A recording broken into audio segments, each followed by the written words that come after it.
Good morning and welcome to the Harvest Minerals Limited investor presentation. Throughout this recorded presentation, investors are being listen-only mode. Questions are encouraged. It could be submitted at any time via the Q&A tab situated in the right-hand corner of your screen. Simply click Q&A, scroll to the bottom, type your question and press send. The company may not be in a position to answer every question received during the meeting itself. However, the company review all questions submitted today and publish responses where it's appropriate to do so. Before we begin, we'd like to submit the following poll. I'd now like to hand you over to Brian McMaster, Executive Chairman. Good morning. Good morning. Good morning, everybody. Thank you very much for your time this morning. I appreciate it. First thing in the morning. I'm sure you've all got busy days ahead, so I'm grateful for your time. And considering that, and everybody's pressed for time, we do have a presentation which will be on the Investor Meet platform at the end of this session.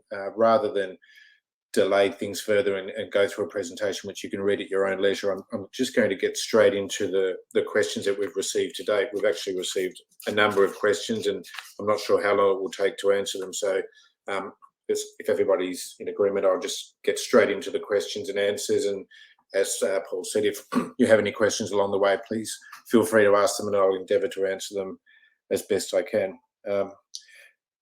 From the outset, I will say I apologise profusely that this is a very difficult way to hear things. I mean, I'm going to read the question in full without any editing, and then I'm going to give you an answer. So you're going to hear a little bit of my voice over the next 30 or 40 minutes, and I apologise because my wife tells me that's not fun for anybody to listen to. So question one, given that Harvest Minerals appear to be at a new stage of its evolution, profitable and with positive cash generation, do you believe it might be time to get a more sophisticated professional PR firm on board that can attract a new pool of investors? I know many have questioned the presence of the firm currently instructed. This is certainly the first this issue has ever been brought to my attention, and I'm actually not sure that it is an issue. I mean, we've been with some brides now for quite some time, and they are very intimate with the company, and they know our affairs quite well. And we've never had reason to doubt that they were the right firm for us, but certainly somebody's raised the question. It's something we'll take on notice, and we'll consider it in due course.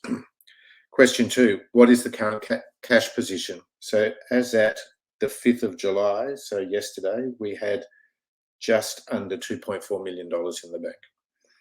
Question three, what is the average price for the product across the categories of products sold? What kind of gross margin should one model and think of?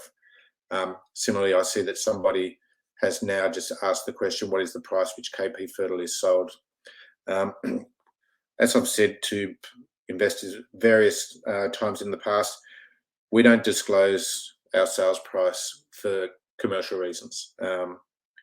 We have competitors in the market, and they don't disclose to us their sales price, and we don't disclose to ours. Similarly, we have some competition between our own customers, and all pricing is within a very tight band. It may be that some customers are getting slightly different prices to others, so it's not in our interest to disclose pricing. I think you can a simple calculation would work out, based on the information that we have made public, would work out roughly what the price is. And in terms of a gross margin, again, we've just produced our audited accounts. I think the gross margin in those accounts ran at something like 75%, and we have previously said that a margin in the order of 75%, 80% to 80% is what we would expect. So that would be an appropriate number, I think, to go forward and model from. Question four, why does it take so long to produce results? You're a December year end, so surely final results should be published before the end of June. From a company perspective, we have our results ready for auditing sometime. Well, so for using this year as an example, we had our accounts ready for audit sometime in early February. The reason why it takes so long is quite literally we are then at the mercy of the auditors and the scheduling that they have. And they have their own priorities and their own pecking order and the way they do things, and we just slot into that. So it's not something that we control, and that's just unfortunately the way it works. So we will have a chat to our auditors going forward and endeavour to get the accounts done sooner. Although I will caveat by saying, they are historical accounts, and to some degree, whether they're 3 months late or 6 months late is a little bit irrelevant because they are late. They are historical information, and the business isn't static; it is moving forward. So, we will indeed talk to our auditors, however, and see if we can get that done faster. I'm just looking at the questions that are coming through while I'm talking to you, and a couple of people have asked for clarification. The $2.4 million that I mentioned is Australian dollars. Excuse me. Somebody else has asked, would you ever consider a return to the ASX given many Australian-based holders? Well, I mean, you'd never say never, but we left the ASX to move to London 6 or 7 years ago in anticipation of sunnier shores. So I'm not sure that there's a great motivation at this stage to move back to the ASX. And the Australian-based holders that we have are typically legacy holders that were with us back in that 6 or 7 years ago. So the new investors or the new interest that's been garnered through the stock is coming from London. Also, the ASX is quite dense at the moment with fertilizer-related entities. So I think we're pretty happy. I think we're pretty happy on AIM at the moment. The next question, question 5, why do you not employ a finance director? The company's finance function has for some reasonable time been done by third-party consultants. That seems to work pretty well for us. And at this stage in the company's evolution, we will stick to that process, I think. Question 6, sorry, why is there no broker research with modelling/forecasts? I mean, the short answer is I don't know. I mean, the brokers that we haven't been providing research on the company for a little while. We did have Proactive, I think it was, published some research recently. We don't, as a company, forecast, and if you want to get broker research with forecasts in it, they basically ask you for the forecasts. So that would be a de facto way of us forecasting our own forecasts, which we don't do. So I think that's probably the simple reason. Question 7, what should we be thinking net cash at the end of June? I've answered that already. Question 8, is it not in everyone's interest to improve disclosure? Shareholders own the business, etc. Yes, of course it is. It's absolutely in everybody's interest to improve disclosure. I'm not sure what exactly that question is driving at.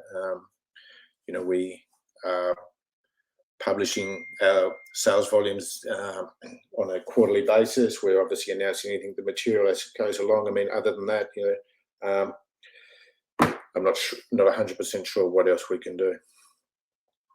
Question 9, can I explain how the Arapura KP fertile mine life is guaranteed for 100 years at $400,000 400,000 tonnes per year from a JORC resource of circa 13 million tonnes? And the answer to that's probably a little bit more complicated than this call will allow, other than to say, whoever it is that wrote that question, I'll refer you back to our admission document in the middle of, or the summer of 2015, and in that you'll find an extremely detailed report from the external consultants which outline all of that. There is obviously a oxide layer and a hard rock layer, and you have to combine them both and extrapolate out. Even still, the JORC resource of 13 million tonnes at $400,000 a year, that gives you 26 odd years of mine life. So hopefully we'll all be satisfied that the investment's been worthwhile before 26 years is up. Question 10, what is the maximum economically sensible annual production rate from Arapura? i.e., assuming 100 years at 400,000 tonnes can be sustained, could you see the company targeting 800,000 tonnes for 50 years instead, for an example? We've been asked this question before, and the answer remains the same. That it doesn't work that way. The current plant has a nameplate capacity of about 320,000 tonnes, and there are logistical issues around moving product from the mine site itself into the plant capacity, etc., etc. So it wouldn't be as simple as just simply saying, well, we'll ramp this up to 800,000 tonnes in half the mine life. I mean, there's going to be a whole lot of logistics around that, which, to be fair, we haven't turned our mind to at this stage, because that's something that's really quite academic at this point. Question 11, could you tell us what the current construction at Arapura is, assuming it's either additional covered storage or another processing facility or a mixture of both? It is covered storage. We've said in the past that the Achilles heel for the business is the product being wet. We can't process the product when it is wet. It doesn't go through the crushing plant properly, and it doesn't become, a rock dust properly. So we need to keep adequate quantities of the product dry at all times. So it's covered storage. And the current stage of construction is we have all groundworks completed. We have the slab down, and the shed itself is currently under construction, and we anticipate it to be completed sometime next month. Question 13, how can you justify the incredible expenses and director fees that are bleeding this company when it has precious little money? I am disgusted. I guess there's two aspects to that. One is, the directors' fees are something that are regulated by the Remuneration Committee and then supervised by our NOMAD. And our NOMAD has, and this question comes up every year, so there's nothing new here. Our NOMAD has said repeatedly that the fees are within the realms of market acceptability for a company of this size and complexity. So I don't know if the use of the word incredible is applicable at this stage. And secondly, to the person who wrote this question, truly, if you are disgusted by any aspect of the company's affairs, you shouldn't be a shareholder. You should sell your shares and leave, obviously. We get this question every year. It seems it's a pretty easy, cheap shot. But, if somebody's got an alternative plan or a way that they can move management along, then the AGM is coming up, and you're more than welcome to voice your dissatisfaction through voting management down. Question 14, please can you explain how 2021 was profitable when cost of goods sold plus annually recurring expenses total more than the 2021 revenue? That question is just simply not true. Just simple arithmetic will show that if you deduct the expenses from the cash expenses from the revenue line, the company is left with a profit. Question 15, how come you had 70,000 tonnes of sales January to March and only 40,000 tonnes March to June? Investors were misled in anticipating higher sales after March, just an accounting trick again. The sales quarter on quarter are simply a function of demand. We have previously said that we didn't anticipate to receive such a high demand for our product in the first quarter. That is unseasonal and unusual, and it probably was driven in part by the goings on in the Ukraine and other macro environmental factors, and maybe there was some bring forward of orders that would have otherwise been received in the March to June quarter into the January to March quarter. So, if you want to look at it on that basis, then, there is maybe a little bit of a mismatch there. Overall, however, the total sales for the half are almost 120,000 tonnes, which is, extremely encouraging. I'm not sure what the writer is getting to by saying we're misled. We never forecasted or we never predicted that sales for the second quarter would exceed the first quarter. So there's been any anticipation that the reader or the writer has had in that regard is something they've generated for themselves.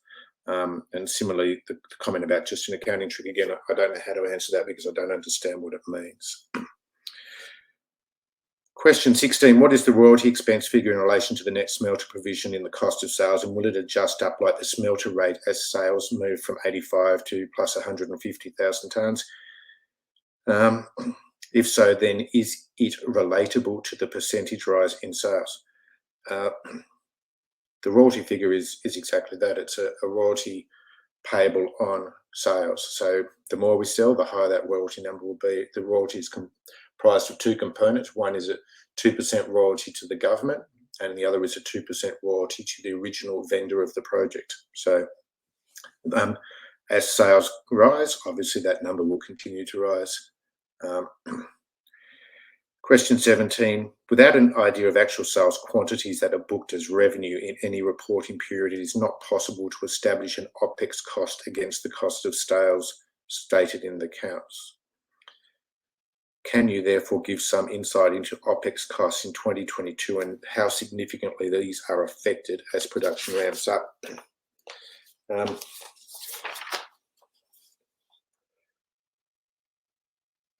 I do have an answer for that, which I just have to find on another page. So I'm going to park that question and come back because I don't want to hold people up and lose momentum, but I will answer that question. I will answer that question before we finish.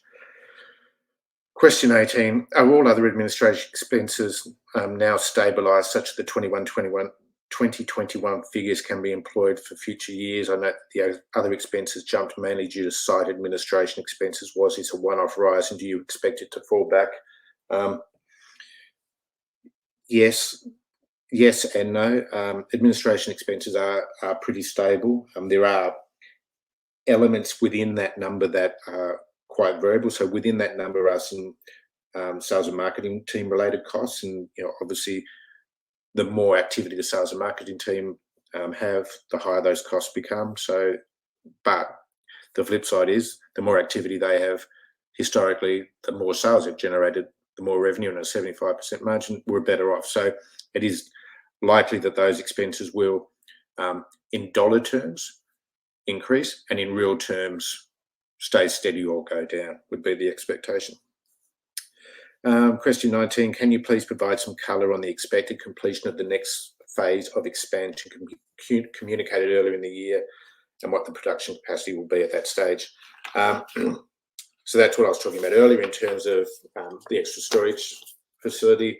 Production capacity won't be altered by this in terms of we still only have the one processing facility, but we need the extra undercover storage to keep sufficient product dry to maintain production, particularly in the rainy season, which is traditionally sort of Christmas through to January, February. I'm just going to break for a second because there's half a dozen questions that have come through while I've been talking, and I'll just run through those quickly. The first question, is the maximum limit on sales volume for 2022 200,000 tonnes being equal to the current upgrade to a 200,000 K production limit? I'm not 100% sure what that question is driving at, because there is no limit on sales at 200,000 tonnes, nor is there a limit on production at 200,000 tonnes. So I think whoever the author of that question is might be a little bit confused, and maybe could contact me separately and we can talk about it offline. The next question is the corporate tax the business is subject 26 or 30%. Corporate tax, I mean, the company is subject to operational taxes in Brazil, and there are, when money is repatriated, there are other taxes in Australia. We actually have our lawyers at the moment currently looking at appropriate taxing structures on how we can stream profits out of Brazil back to the UK using appropriate or the most efficient taxing methods. So at the moment, I mean, you'll see from the audited accounts, the Australian company has significant tax losses carrying forward. And so we don't anticipate that paying tax will be an issue for the coming all right, sorry, there's a heap of questions, sorry.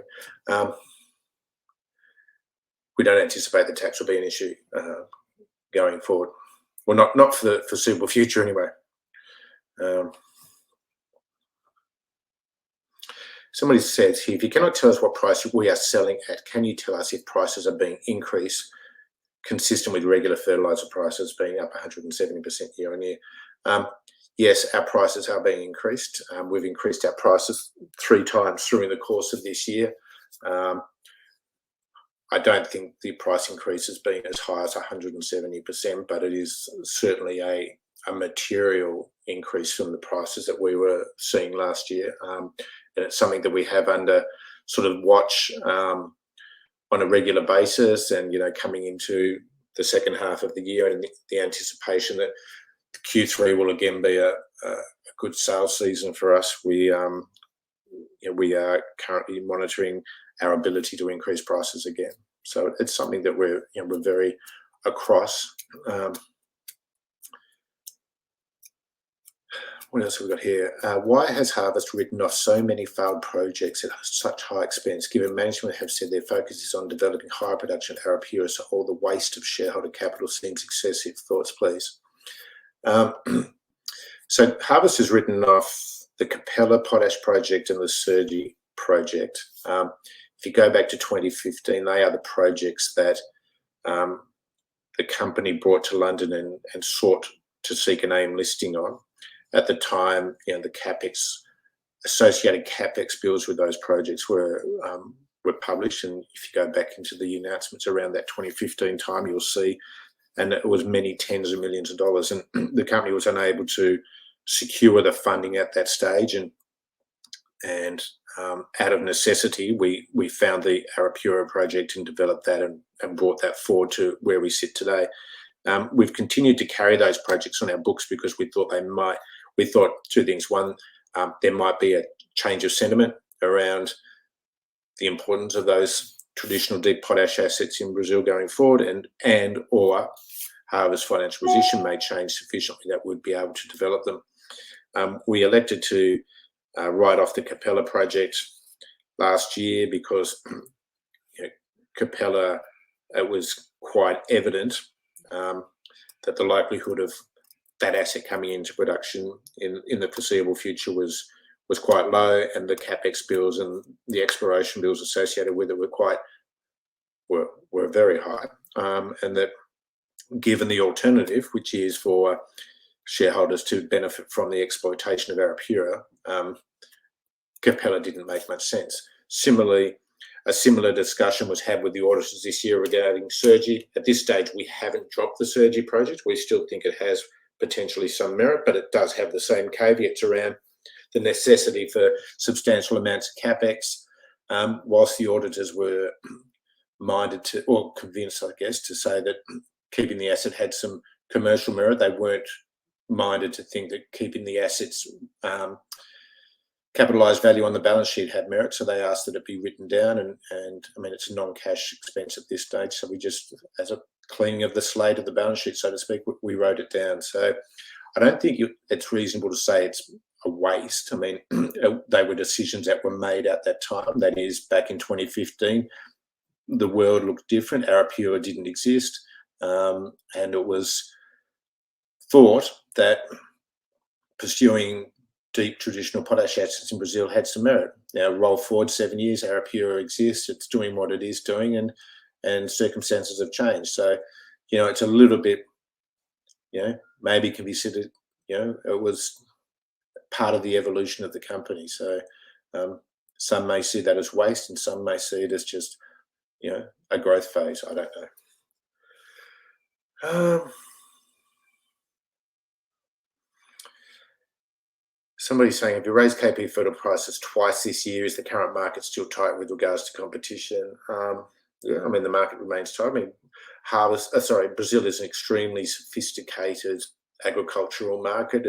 The farmers and other customers are extremely sophisticated purchasers, and they have effectively the global market from which to source their products. So, we are a very small fish in a very big pond, but we have a very specialised product which is resonating very strongly with our current customers and our new customers. And so, I think whilst competition will always be strong in this sector, our niche is quite unique. We have some really strong characteristics that are resonating. We're local, we're organic, we're cost effective. We are effective as a fertilizer, and so we're quite happy with the space that we're working in. So somebody here says, Thank you for the clarification. There seems no reason why you report in Australian dollars, given you are a UK company. Please save confusion and money by just reporting in pounds, saving us reporting time and money. The reason we report in Australian dollars is because we actually are an Australian company and we're governed by the Australian Corporations Act. We have been an Australian company for some considerable time, originally listed on the ASX, and we moved as a dual list to the AIM market and then dropped the ASX listing. But the act that governs the company is the Australian Corporations Act, which requires that we must report in Australian dollars. So 100% agree with you on the confusion point, and it's very unfortunate, but unfortunately there is nothing we can do about it. Somebody asks, could you please give some colour on the average payment period for sales and the lag in cash receipts? It varies. So the way we are going about things and the way we sell our products. So a customer comes along and says, look, I want to buy some of your product, and they fill in an application for credit with us. We run that application through various internal processes to determine whether or not we think the customer is creditworthy. And when we determine that they are, we allocate them a certain amount of whatever amount of product they're seeking, and we take from them a 10% deposit. It's at that point that we record a sales order and we publish in our quarterlies that we have a sales order. So those sales orders are all subject to contract with a 10% deposit. Then the delivery timetable for that will be individualized to the particular customer, and the payment terms that they get will be individualized to that particular customer. So I don't have a proper answer for you in terms of averages. It is something that's done on a case-by-case basis. And it is, and I have said this numerous times in the past, it is normal in this industry for farmers to be given quite long credit terms. They're sort of a seasonal term. So it's where you might give farmers the product and then not expect them to pay until they've had their crop and been paid themselves. So whilst I don't have a proper answer for you in terms of averages, I do have that explanation for you in terms of how the process works for us. I'm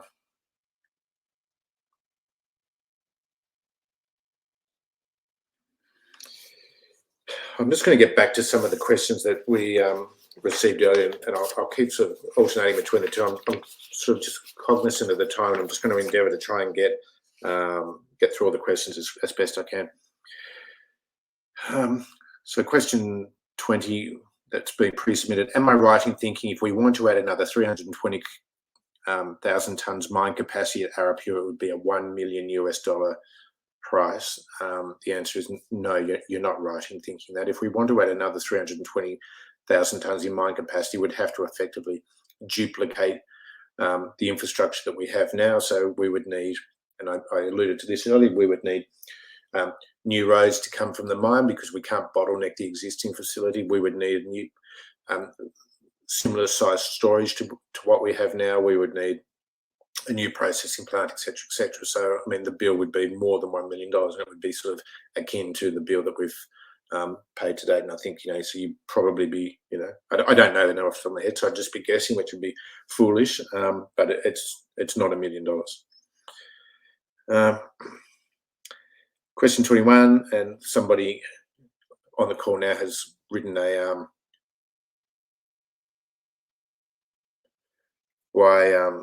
somebody on the call right now has asked a similar question through the Q&A. Other than progressing the limestone asset through to production and expanding capacity at Arapura, would the company look to return the excess cash to shareholders? I've made no secret of this for some considerable time, that at the earliest possible juncture, the company will be returning cash to shareholders. And some of the other questions that people asked in this forum today and have asked previously, would we consider a share buyback, or will that be by way of dividends? The answer is, I don't know. All I know is at this stage that the board is united that returning cash to shareholders at the earliest possible opportunity is something that is a major target for us to achieve as quickly as possible.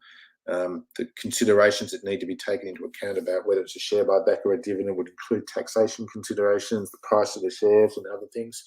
I understand, and I'm not across the exact legalities at this point, but I have asked the question, and the answer I've been given is that share buybacks are not as simple as they may seem. But we'll bottom those things out. And again, at the risk of repeating myself, it is absolutely 100% the company's goal to start returning cash to shareholders as quickly as possible. The next question, what is the feedback from farmers on the ground about our product? What is making KP Fertile fly off the shelves? Better taste of food, bigger crops, significant cost savings? Well, the simple answer is yes, all of those things and more. So, the feedback from the farmers about our product is that they think the pricing's good. And we have said this in numerous RNSs, our product acts at least as well, if not better, than a traditional fertilizer. So yes, they are seeing better yields, better taste of food. The answer is yeah, absolutely. We've had some anecdotal commentary, for example, saying that because our fertilizer doesn't contain any contaminants, some of our coffee growers are saying that their coffee tasters can taste the lack of chlorine in the coffee. So there's all of those things that are absolute positives. As I mentioned before, we're 100% organic, we're 100% local, and they're all very important factors. And when you put all of these factors into one big basket, the farmers are liking what they see. Question 23, do management see triple-digit growth rates in sales year on year continuing for the next few years? To be honest, we probably haven't looked too far past the end of this year at this stage. I mean, the job in hand is processing the orders we're getting and converting those things into cash and moving that forward. I think it would be a bold expectation to expect triple-digit growth year on year continuing for the next few years. And if you certainly if you looked at our capacity and you looked where we are now and you did a function of our current sales, triple-digit growth, you'd very quickly hit our capacity. So I think that probably answers the question. These couple of questions were covered already. Question Q3 has traditionally been the quarter we sell the most product. Do you expect this trend to continue this Q3 now? Yeah, look, I mean, Q3 has always been a strong quarter for us. I was talking to the guys in Brazil last night in anticipation of this call, and I asked them that very question, and their response was that they're expecting a very strong Q3. So, everything's looking bright, I guess, in that regard. So I'll go back to some of the questions here we've got coming through as we.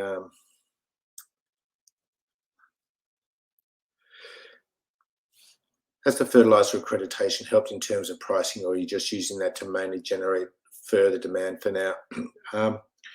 The fertilizer accreditation helps in a few different ways. So one, it obviously helps in terms of pricing. We are now selling a fertilizer. We're not selling a remineralizer. And whilst the distinction might seem to be splitting hairs in some respects, it's really important. Additionally, the fertilizer accreditation allows the farmers to access pots of money, both commercial and government, that gives them basically access to cheap credit, and that is not something that has historically been available to remineralizers, but it is available now to fertilizers. So it expands the pool of potential customers for us. There have been farmers in the past who we've tried to sell to who have said, look, I'd like to buy your product, but I can't because I'm relying on these credit lines and you don't qualify. So, have we seen any massive movement of the dial because of that accreditation? The answer is we don't know. We just don't know at this stage because of other factors that are happening. But it's a huge feather in the cap of the team down there that they've been able to achieve this accreditation, and it can only bode well for the future. I don't know if I meant to delete this one.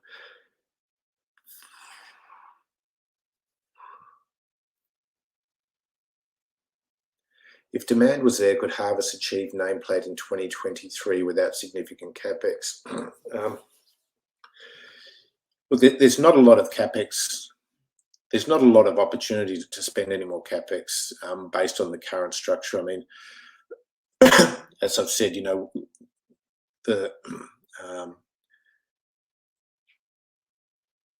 potential for a bottleneck for us relates to the product being wet, and so we're now working hard to work out ways to dry it. And obviously we're building a new shed to incorporate that. We've also opened up larger faces of the mine, which give us the opportunity to keep more products, because when it rains, it only goes to a certain level through the surface. So if we've got a larger exposure, and it does rain, we can just take that layer off and then get to the dry stuff underneath, etc., etc. So I don't think there's any significant places left for us to spend capex other than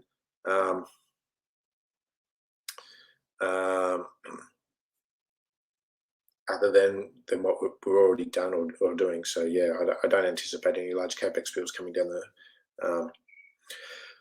So we've got the same question sort of repeating itself, and I answered it earlier, but a few people now have asked it through the Q&A panel, and it's the same theme. I mean, I can read one of them, but it's all the same theme, which is how are management or director fees and travel expenses are a significant share of cost for Harvest. Would you consider cutting these expenses to increase shareholder value by paying out the savings in dividends, share buybacks, or invest in growth instead? How are management minimising high consulting executive management costs going forward for what is a simple business and so little productive promotion of the company? I mean, there's 5 or 6 people who've asked a variation of the same question. I can take you back to my earlier answer, which is the answer. Oh, shit. I think I've just deleted all the questions. An earlier answer, which is the answer. But I mean, other than that, all I can say is, there seems to be a reasonable amount of discontent among holders relating to the performance of management and how much management are costing. And the best way to deal with that, obviously, and the way that's always open to shareholders, is to vote with your feet. The AGM is coming up, and certainly feel free to cast your vote against management and install a management team you think will be a more cost-effective and more productive solution than the current ones. I mean, I don't think that cutting executive salaries and saying that money will be better returned to shareholders as dividend. I don't see how that's a feasible solution, but obviously I have a vested interest in saying that. So we don't need or want to be in an environment where people are unhappy with us. If that's the case, and people think that these things are unreasonable, and they think that the Nomad's assessment of those costs are unreasonable, and the auditor's views on those costs are unreasonable, then absolutely the only alternative left is for management to resign and or be removed. Now, if that's what shareholders wish, then rather than just pose the questions, present an alternative, and it can be considered.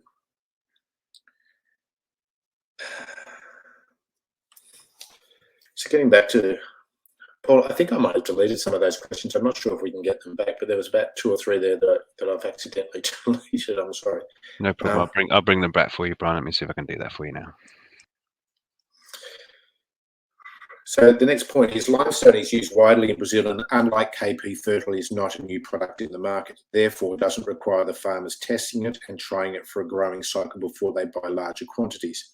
If the limestone asset proves economical and goes through to mine build and production, is the thinking that farmers who already buy KP Fertile from you will also buy the limestone they need? Deals can be made with farmers who buy both products from the company, and it would create another huge revenue stream overnight. The simple answer is absolutely. That is 100% thinking. And to boot, the limestone is in a slightly different geographical location to where we are currently selling, so it gives us a foothold into a territory expansion. But whoever wrote that question has hit the nail right on the head. Next question. Whilst I know you don't want to give away pricing, and that's understandable and best for the business, is there any way you could give us a hint as to roughly what sort of increase in price has been attributed? I think we've answered that question already. It's not 170% year on year as the other person alluded to for fertilizer, but it is we so far have been able to manage substantial increases. Next question. Clearly, KP Fertile is gaining real traction in the market and posting some big year-on-year increases. What would be the maximum amount of tonnes per year Arapura could produce? Could this mine produce 1 million tonnes, for example, in the coming years if demand was there? Again, we've covered this off substantially. Nameplate capacity is 320,000 tonnes.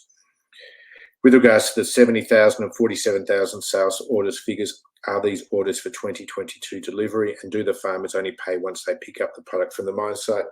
Yes, they are for 2022 delivery. And as I alluded to before, the farmers pay a deposit, and then yes, they often, more often than not, they are given credit terms, so they pick the product up and they're given some sort of credit terms following that. Next question just asks, again, in relation to those payment terms. So the next question, I have only one investment criteria. If sales continue to grow in line with your expectations, is it your intention to bring the medium-term projects, Arapura plus the limestone and phosphate, online and up to capacity without raising additional funds or diluting shareholders? Again, I think, we've been quite open about that in the past, that we don't want to be raising external funds for expansion. We have a cash generative asset that's rapidly turning into a cash cow, and we want to use those funds where possible for expansion and returning to shareholders. The assets that we are identifying to become the backbone of our expansion plans for the near future are ones that we think have low capex bills, so we don't anticipate spending huge amounts of money on those assets. And so, yeah, there is absolutely no discussion of any description around raising additional funds or diluting shareholders. Next question, I'd like to raise the following questions. Outlook sales orders for the rest of the year. Update on increasing capacity for the site. Have the company been approached by any strategic investors, including larger institutions, in the past 6 months? So the first couple of points in relation to that, I've answered. The last point, have we been approached by any strategic investors, including larger institutions, in the past 6 months? The answer is we're in regular discussions with a variety of people. The business is clearly extremely attractive to others. The characteristics that are making the business profitable are characteristics which others are finding very interesting. But in fairness, our small market cap is a stumbling block. I mean, larger institutions in particular who might want to become just a passive shareholder struggle to invest in companies of this size. They have minimum market cap investment criteria, and we don't qualify to meet them. So that is something that we have to work on to try and attract the interest of larger institutions. In terms of strategic investors, again, the strategic investors that we speak to are probably more likely to be acquirers rather than investors. Excuse me. Next question. One would think there would be interest in the remaining potash mine in the current climate. Might now be the best time to put it up for sale. Yeah, I'm not sure that's 100% true.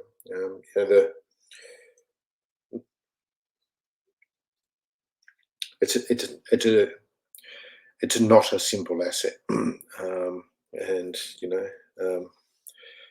running a sale process for it would be extremely time consuming and complicated, I think. And at this point, our focus really is in getting this year that we've got underway, taking the bull by the horns and getting cash in the coffers as quickly as possible. So I don't think putting that asset on the block right now makes a whole lot of sense.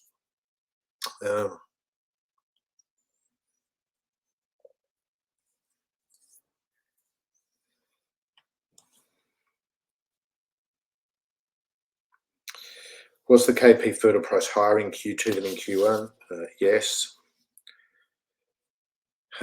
Next question. We are currently sitting around 10p or adding million market cap with the expected healthy profit this year and onwards. If the market was to value us at such a low valuation for whatever reason, would management consider a share buyback instead of dividends? At a reasonable valuation and share price, dividends seem the best way to go. However, if our stock is so cheap, surely buying back our own stock at such low levels would be a potential consideration. That is clearly a question written by somebody who's actively in the market buying shares, because if they think the stock is cheap at 10p, they should be pinning their ears back. On the basis that I accidentally deleted half a dozen, well, probably more like 3 or 4 questions, I've actually gone through all the questions that we've received, and I apologise profusely to those people whose questions I have deleted. If you think you might be one of them and you're still on the call, feel free quickly to type it again, and I'll be happy to answer. So that leaves me with the one point that I said I'd come back to, which is this question. Without an idea of actual sales quantities that are booked as revenue in any reporting period, it is not possible to establish an Opex cost against the cost of sales stated in the accounts. Can you therefore give some insight into the Opex costs in 2022 and how significantly these are affected as production ramps up? So you can clearly see from the accounts that we're working on a gross margin of 75%, which sort of tends to allude that the Opex costs are running at around about 25%. Historically, we've been selling the product for around $40 a tonne, $50 a tonne. 25% of 50 is $12.50. We have said in the market numerous times that our Opex costs would sit around $10 a tonne. So I think there's plenty of evidence to point to that number as being an appropriate number to model going forward. The question then goes on to talk about how these costs ramp up as production increases. And clearly, I mean, Opex costs are a variable cost, and historically at least, and well, not historically, but traditionally, you would expect as production increases, those costs will come down. So I think, you're pretty safe at your modelling at the moment going forward using that 25% margin that's in the 2022 accounts.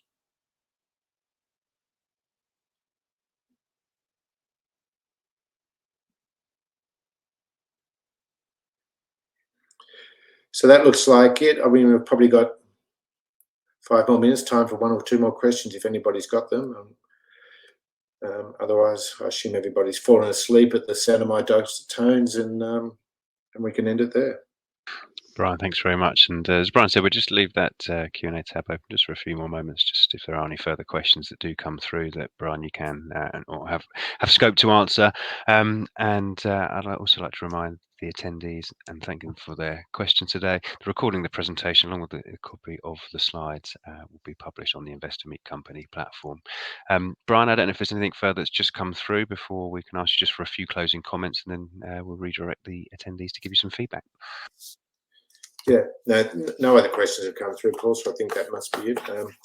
In closing, I'd like to say thank you to everybody on the call who is a current or potential shareholder. I mean, the company has gone through its fair share of trials and tribulations over the last 6 or 7 years since being in London, but whilst the stock market's been a bit of a rocky ride, the one thing that we can say unequivocally is that the development of the business itself in Brazil has been going extremely strongly.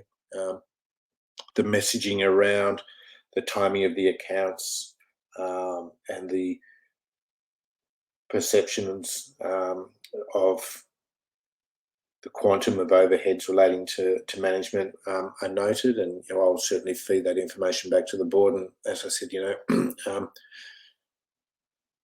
if shareholders certainly feel that way inclined, they absolutely should rely on their rights as shareholders and have a crack at moving the board along at the forthcoming AGM. So anyway, other than that, we look forward to continued strong performance in the back half of this year. We look forward to updating you as we go along with more positive information, and watch this space, as I think things for Harvest just get better and better from here. And again, thank you all very much for your time. Brian, thank you indeed for updating investors today. Can I please ask investors not to close this session? You should be automatically redirected to provide your feedback in order Brian and the team can better understand your views and expectations. This will only take a few moments to complete. I'm sure it's greatly valued by the company. On behalf of the management team of Harvest Minerals Limited, we'd like to thank you for attending today's presentation. That concludes today's session. Thank you and good morning to you all.